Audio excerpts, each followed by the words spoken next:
ಕತ್ತೆ ಕತ್ತೆ ನನ್ನ ಮಗನೇ ಎತ್ತು ಅಂತ ಅಂದಂಗಲ್ಲ ಅಂತ ತಿಳ್ಕೊಂಡ ಎತ್ತು ನೀನು ಹೇಳಿ ಅಂದ್ಕೊಂಡ ನಾವು ಅವಾಗ ಜ್ಞಾನೋದಯ ಆಗಿತಾವ ಕತ್ತಿ ಎತ್ತಿ ಅದಕ್ಕೆ ಬರ್ದಾರ ಅಂತ ಹೇಳಿ ಅಂದ್ರೆ ಅಣ್ಣಾರ ಕೇಳಿದ್ರೆ ಆ ಶಾಸನ ಐತ್ರಿ ಎರಡು ಅದಾವ ಗೊತ್ತಿಗೆ ನೀರಿರ್ತಿಲ್ಲ ಅಂದ್ರೆ ಎಷ್ಟು ಒಂದು 1000 ವರ್ಷದ ಕೆಳಗೆ ಹೌದು ಏನ್ರಿ ಉದ್ಭವ ಮುರಿತಲ್ಲ ಬಾವಿ ಮುಂದೆ ಬಸವಣ್ಣ ಮುಂದೆ ಬಾವಿ ಇಲ್ಲೊಂದು ಬಾವಿ ಐತೆ ಬಾವಿ ಇಲ್ಲೇ ಐತೆ ನೋಡಿ ಮುಂದೆ ಎಲ್ಲಾ ದೇವ್ರಿಗೆ ಈ ಕಡೆ ಪಾಣಿ ಇಲ್ಲೈತ್ರಿ ಓ ಅದು ವಿಶೇಷ ಅದು ಅಮರೇಶ್ವರ ಇರೋದಂತೂ ಪೂರ ನೀರಾಗ ಅಲ್ಲ ಇದು ವಿಶೇಷ ಇದು ಈ ಕಡೆ ಐತೆ ಬಲಕ್ಕೆ ಐತೆ ಬಲಗಡೆ ಐತೆ ಎಲ್ಲಾ ದೇವ್ರಿಗೆ ಎಡಕ್ಕೆ ಇರ್ತರಿ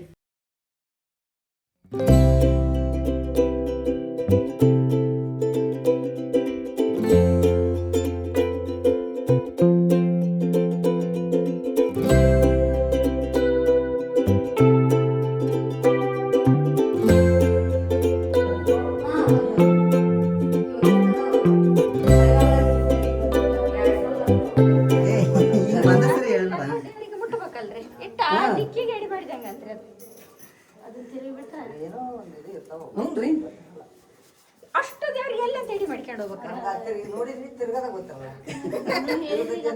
ಇಲ್ಲ ಅಲ್ಲಿ ನೋಡ್ರಿ ಅವ್ರ ಭಾಳ ಇದೈತಿ ಅಷ್ಟು ಈಸಿ ತಿರ್ಸಕ ಜಿಮ್ಮಿಗೆ ಹೋಗ ಬದ್ಲಿಂತ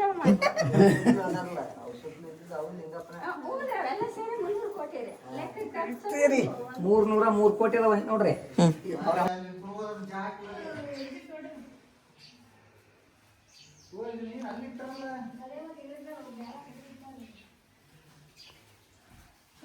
ನಾಲ್ಕು ತಲೆ ಬಸವಣ್ಣ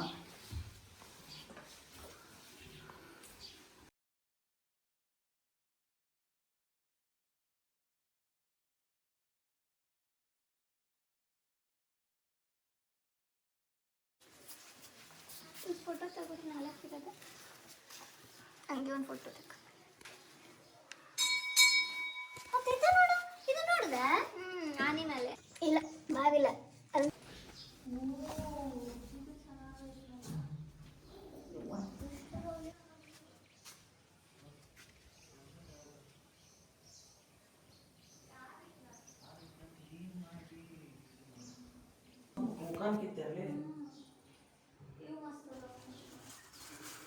ಮೂರು ಕಾಲಿನ ಮಂಚ ಮತ್ತೆ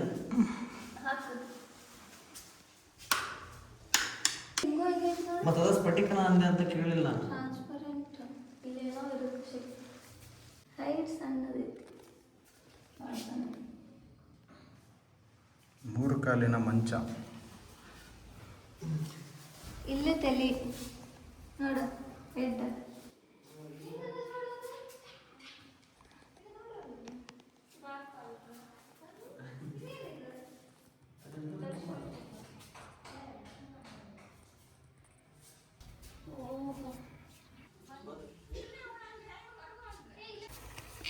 ವರದ ಆಂಜನೇಯ ಹಸ್ತ ಆಶೀರ್ವಾದ ಮಾಡುತ್ತಲ್ಲ ಆ ಥರ ಐತೆ.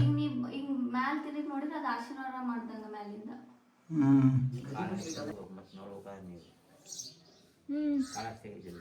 ಇದು ಇಂಥದ್ದು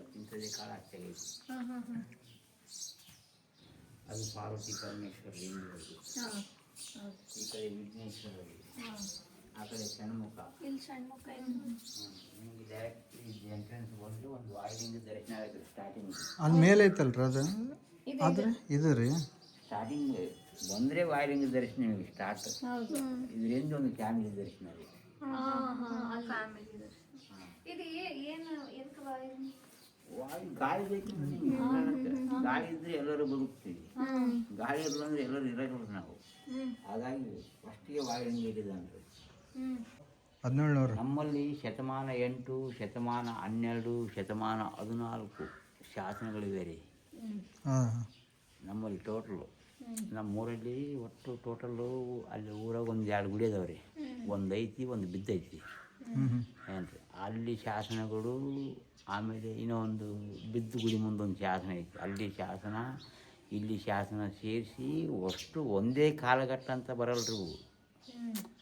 ಶತಮಾನ 8, ಶತಮಾನ 12, ಶತಮಾನ 14 ಈ ದೇವಸ್ಥಾನದಲ್ಲಿರೋ ಶಾಸನಗಳು 14ನೇ ಶತಮಾನ ತೋರಿಸುತ್ತೆ ಈ ದೇವಸ್ಥಾನದಲ್ಲಿ. ಅಲ್ಲಿ ಇವೆಲ್ಲ 8, ಇದಕ್ಕಿಂತಲೂ ಓಲ್ಡ್ ತೋರಿಸ್ತಾರೆ, 8, 12 ತೋರಿಸ್ತಾರೆ.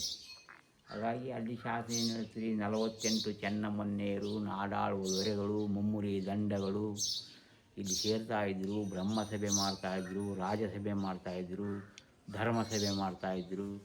ಆ ಧರ್ಮಸಭೆ ಒಳಗೆ ಹಂಪಿ ಪಂಪಾಪತಿಗೆ ನೈವೇದ್ಯಕ್ಕೆ ನೆಲ್ಲು ಇಲ್ಲ ಅಂತ ಪ್ರಸ್ತಾಪಕ್ಕೆ ಬಂದರೆ 1 ಮತ್ತೂರು ಜಮೀನು ಭೂದಾನವಾಗಿ ಹಂಪಿ ಪಂಪಾಪತಿ ಕೊಟ್ಟ ಉಲ್ಲೇಖ ಮಾಡ್ತಾಯಿವೆ ಶಾಸನ. ಭೂದಾನ ಅಂದರೆ ಜಮೀನು. ಹಂಪಿ ಪಂಪಾಪತಿಗೆ ನೈವೇದ್ಯಕ್ಕೆ ನೆಲ್ಲು ಇಲ್ಲ ಅಂದರೆ ಹೊಲ ಬೇಕು, ಬೆಳಿಬೇಕಾದ್ರೆ. ಹಾಗಾಗಿ 1 ಮತ್ತೂರು ಅಂದರೆ 4 ಎಕರೆ ಏನು ರೀ. ಈಗೆಲ್ಲ ಕೂರಿಗೆ ಅಂತಾರೆ, ಅವಾಗ ಮತ್ತೂರು ಅಂತಿದ್ರು ಹಳೆಗನ್ನಡದಾಗ. 1 ಮತ್ತೂರು ಅಂದರೆ 4 ಎಕರೆ. 4 ಎಕರೆ ಜಮೀನು ಹಂಪಿ ಪಂಪಾಪತಿಗೆ ನೈವೇದ್ಯಕ್ಕೆ ನೆಲ್ಲು ಇಲ್ಲ ಅಂತ ಪ್ರಸ್ತಾಪಕ್ಕೆ ಬಂದರೆ ಕೊಟ್ಟು. ಆಮೇಲೆ ಸೇನ ಬಹುಬಾ ಬೊಮ್ಮರಸ ಅಂತ ಬರ್ತಾರೆ, ಅವರು ಅರಮನೆ ಪರಿಚಾರಕರು, ಅವರಿಗೆ 1 ಮತ್ತೂರು ಜಮೀನು ಭೂದಾನ ಕೊಟ್ಟರು. ಆಮೇಲೆ ಬಡಿ ಕಲ್ಲೋಜ್ ಅಂತ ಬರ್ತಾನೆ, ಆತ ಅರಮನೆ ಪರಿಚಾರಕ, ಆತಗೆ ಅರೆ ಮತ್ತೂರು ಅಂದರೆ 2 ಎಕರೆ ಜಮೀನು ಆತಗೆ ಭೂದಾನವಾಗಿ ಕೊಟ್ಟರು. ಆಮೇಲೆ ಪೂಜೆ ಮಾಡುವ ಬ್ರಾಹ್ಮಣರ ಭೋಜನಕ್ಕೆ ಅಂತ ಹೇಳಿ ಅವರಿಗೆ 1 ಮತ್ತೂರು ಭೂದಾನ ಜಮೀನು ಕೊಟ್ಟರು ಅಂತ ಉಲ್ಲೇಖ ಮಾಡ್ತಾಯಿದ್ದಾರೆ ಶಾಸನ. ಆಮೇಲೆ ಉಮ್ಮಲ ಗುರಿಕೆ ಅಂತ, ಈಗಿನ ಕಾಲದ ಉಮ್ಮಲುಟ್ಟಿ, ಅದು ಈಗ ಹೆಸರು ಚೇಂಜ್ ಆಗಿದೆ.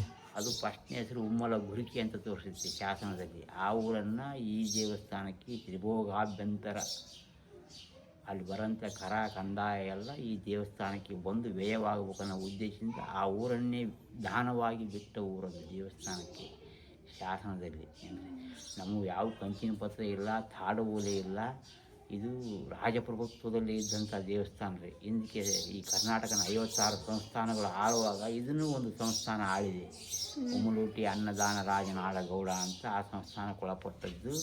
ಅವು ಎಲ್ಲೋ ರಾಜಮನೆತನದಲ್ಲಿ ಹೋಗಿಬಿಟ್ಟಿದ್ದಾರೆ ಅವು ದಾಖಲಾತಿಗಳು. ಏನಿದ್ರು ಶಾಸನ ಆಧಾರಿತ. ಶಾಸನ ಏನು ಹೇಳುತ್ತೆ ಅಷ್ಟೇ ಹೇಳೋದು.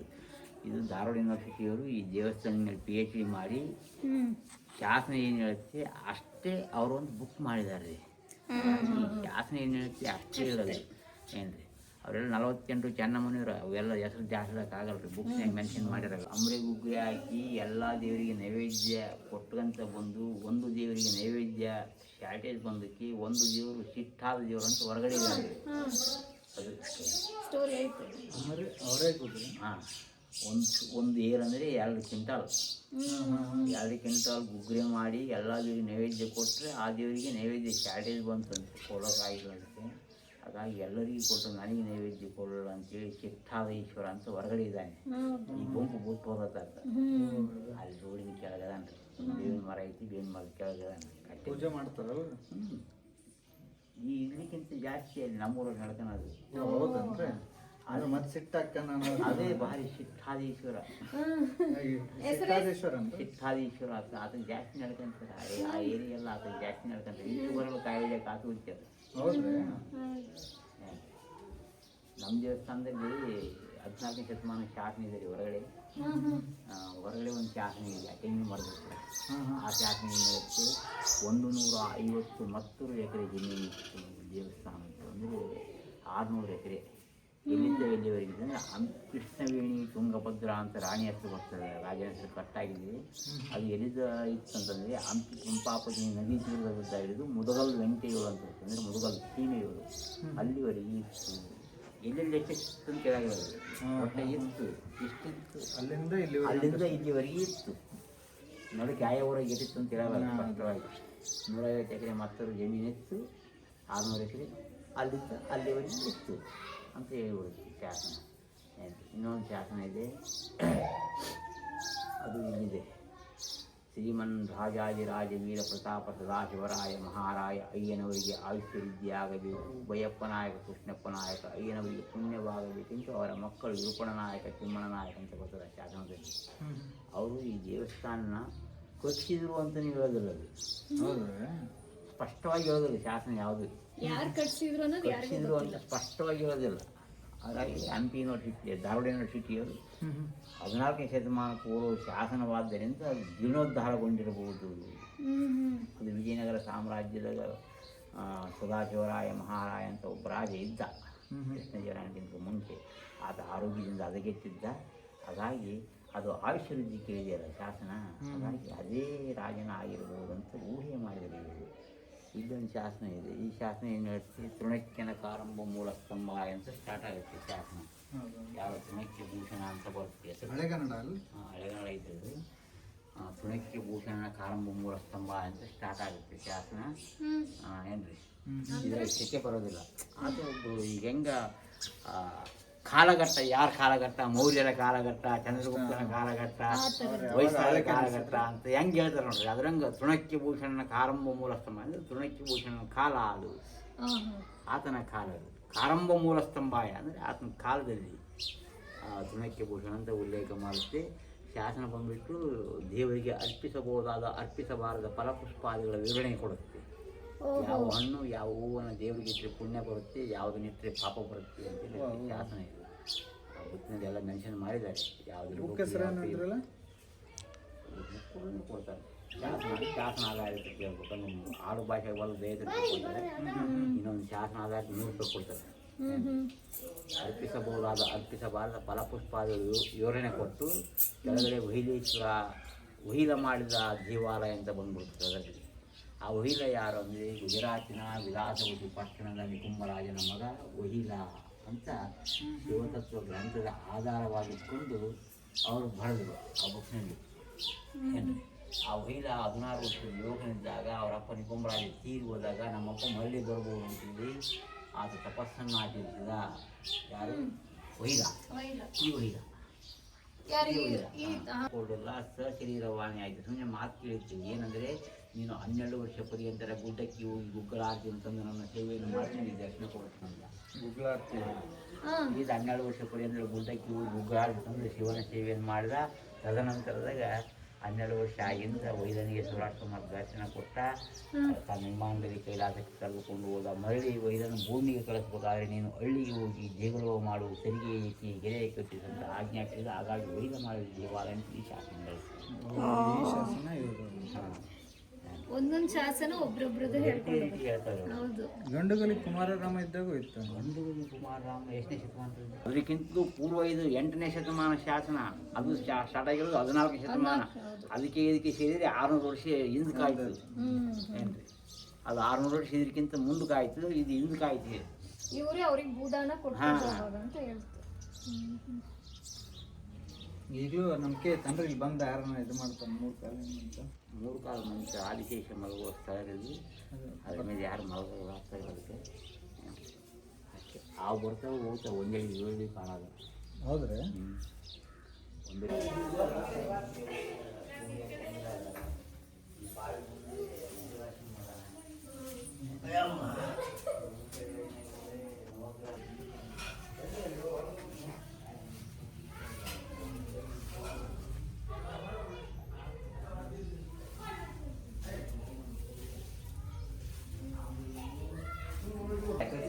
ಅವಾಗ ಈ ಭೀಮಸೇನ ಆಂಜನೇಯ ಸಹಾಯ ಕೇಳ್ತಾನೆ. ನಾನು ದೇವಲೋಕಕ್ಕೆ ಹೋಗ್ಬೇಕು, ದೇವಲೋಕಕ್ಕೆ ಹೋಗ್ಬೇಕು, ಇಂದ್ರನಂತಲ್ಲೇ ಕಾಮಧೇನು ಇದೆ, ಕಾಮಧೇನು ಕರ್ಕೊಂಡು ಬರ್ಬೇಕು, ನಮ್ಮ ತಾಯಿ ಕುಂತಾದೇವಿ ಗಜಗರುತ ಮಾಡ್ತಾಳೆ, ಹಾಗಾಗಿ ಜೀವಂತ ಕಾಮಧೇನು ತಂದುಕೊಳ್ಬೇಕಾಗಿದೆ ನಾವು. ಅಲ್ಲಿ ಹೋದ್ರೆ ಪುರುಷಾಮೃಗ ಇದೆ, ನರಮಾನವರು ಚೆಂದು ಬಿಡ್ತೈತಿ, ಹಾಗಾಗಿ ನೀನೇನಾದರೂ ಸಹಾಯ ಮಾಡು ನನಗೆ ಅಂತ ಆಂಜನೇಯನಿಗೆ ಸಹಾಯ ಕೇಳ್ತಾನಂತ. ಸಹಾಯ ಕೇಳಿ 3 ಮುಂದೆ ರೋಮ ಕಿತ್ಕೊಟ್ಟಿರ್ತಾನೆ ಆತ. 3 ಕಿತ್ಕೊಟ್ಟಿರ್ತಾನೆ. ಆ ಪುರುಷಾಮೃಗ ತಿನ್ನಕ್ಕೆ ಬಂತಂದರೆ 1 ರೋಮ ಹೋದರೆ 1 ಕೋಟಿಲಿಂಗ ಸೃಷ್ಟಿಯಾಗುತ್ತೆ. ಆ ಕೋಟಿಲಿಂಗ ಪೂಜೆ ಮಾಡ್ಕೊಂಬಂದು ಅದನ್ನ ಇನ್ನೂ ತಿನ್ನಬೇಕು. ಮತ್ತೆ ನಿಮ್ಮ ಕೆಳಗೆ ಬಂದಿರ್ತೀಯ. ಮತ್ತೆ ತಿನ್ನಕ್ಕೆ ಬಂದರೆ ಮತ್ತೆ 1 ರೋಮ ಹೋದರೆ ಮತ್ತೆ ಕೋಟಿಲಿಂಗ ಸೃಷ್ಟಿಯಾಗುತ್ತೆ. ಮತ್ತೆ ಅವನು ಪೂಜೆ ಮಾಡಿ ಒಂದು ನೀನು ತಿನ್ನಕ್ಕೆ ಬರಬೇಕು. ಮತ್ತೆ ನೀನು ಕೆಳಗೆ ಬಂದಿರ್ತೀಯ. ಮತ್ತೆ ತಿನ್ನಕ್ಕೆ ಬಂತಂದರೆ ಮತ್ತೆ 1 ರೋಮ ಹೋದರೆ ಮತ್ತೆ ಕೋಟಿಲಿಂಗ ಸೃಷ್ಟಿಯಾಗುತ್ತೆ. ಟೋಟಲ್ 3 ಕೋಟಿ ಈಶ್ವರ ಸೃಷ್ಟಿ ಆಯಿತು.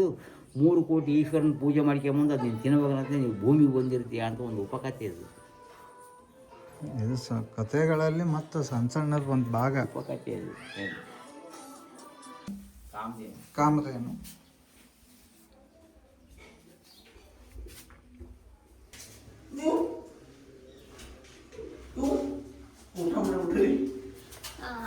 ಚಿಕ್ಕ ಕೋಳಿ ಇದೆಯಲ್ಲ ಎಲ್ಲಿ?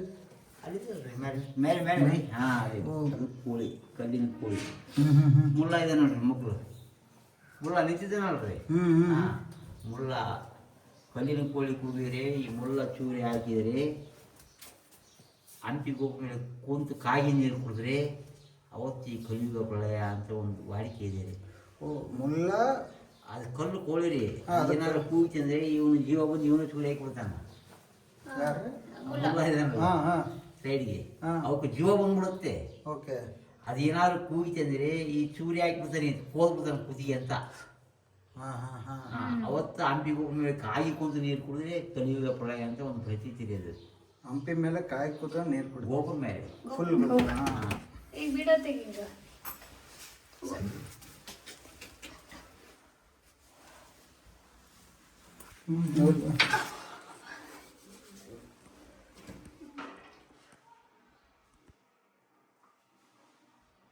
ಕಾಣಿಸ್ತಾ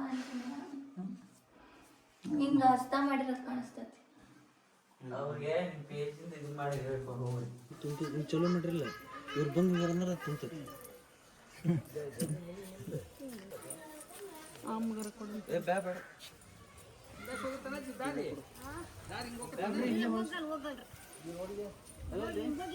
ನೋಡಿ ಹಿಂಗೆ ತಿರ್ಗೈತಿ ಅದಲ್ಲ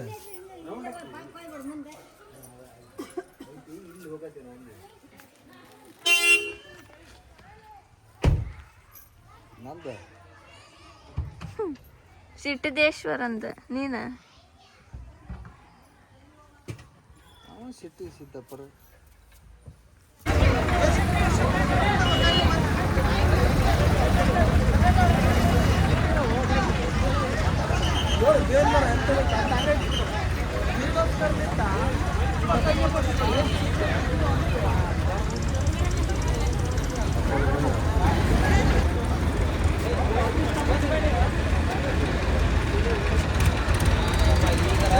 ಊಟ ಆತೆ ಸೀರೆ ಪ್ರಸಾದ ತಗೊಳ್ಳೋದು ನಾಟಕ.